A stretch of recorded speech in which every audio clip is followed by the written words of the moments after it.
Well, we had awful cold last night, probably down to about 12 degrees, I think, in May. It's part of the challenge of growing in Colorado. I don't mean to always have videos showing what's going on inside the veggie tunnel, but that's just the reality. This time of year in Colorado, we have to grow undercover. Yesterday, the whole day was probably, I don't think it got over 30 degrees. It's 32 degrees outside right now. Let's see what's going on in here.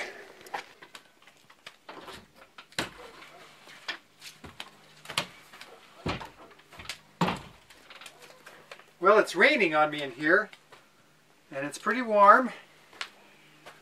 Let's see. 94 degrees. So, let's start uncovering stuff and see what we've got. This is the one I'm most interested in. We had some cucumbers in here. And they were blossoming when I covered them up 2 days ago. Let's see how they're doing. Oh, look at that. Get this out of the way so you can see. Perfect. I'll tell you, I love growing undercover. There is just no better way to do it in Colorado.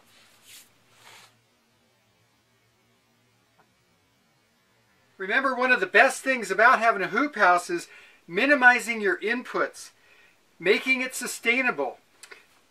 This is not a heated greenhouse. I'm adding no supplemental heat to this, and yet you can see the cucumber that I showed you. It's still got its blossoms, and not only that, the smaller blossom on there actually popped up in this cold weather spell. When everything was all covered up with this row fabric and the burlap bags, and our day yesterday was no more than 30 degrees, cloud cover and blizzard conditions all day long, it's still putting forth growth with no heat in here, no supplemental heat. Oh, and look at that. See? Beautiful salad. Tires full of salad. Let's check out some of the other stuff.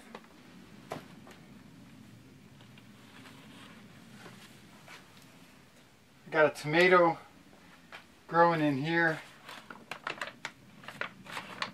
Oh, very nice. I'll show you.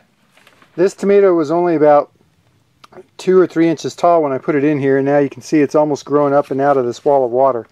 Under here we've got broccoli and strawberries.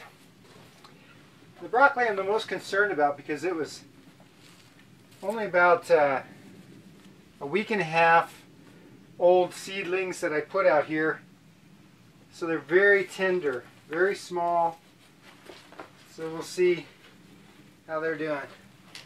To keep the cover off of the plant, because I figured the cover would crush the plant, what I did is I took some of the lids to the seed trays and just put those on there so the light could still get through, but it kept the cover up and off of the plant.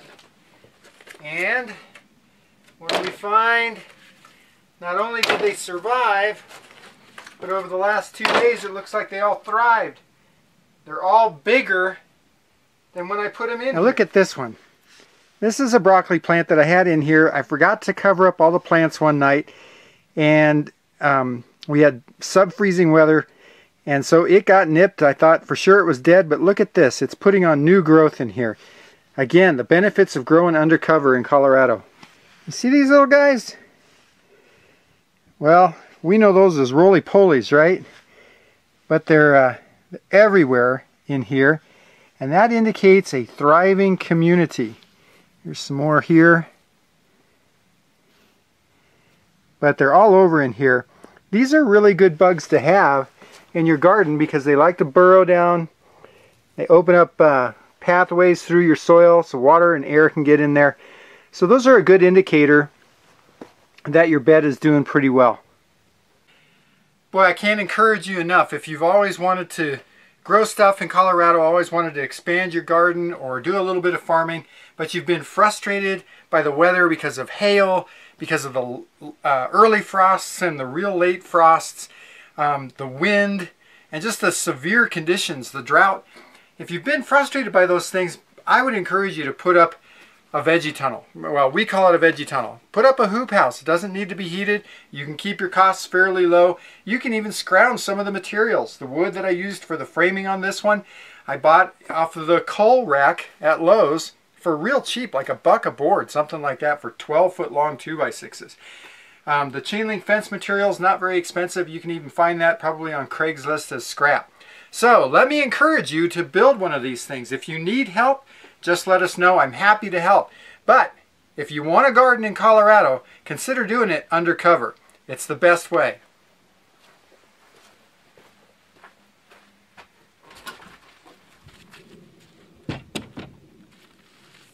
Now you can see right over here, we've got the start of veggie tunnel number 2 going up, and I'm going to be documenting that and posting on how we're building it, so you can see exactly how to put one of these up. It's really not very hard. Even I can do it, and I can't figure out a 90-degree angle for anything. But we'll show you how to do it. We'll explain everything, and if you've got questions, just leave comments or send me an email, and we'll try to answer as best as we can.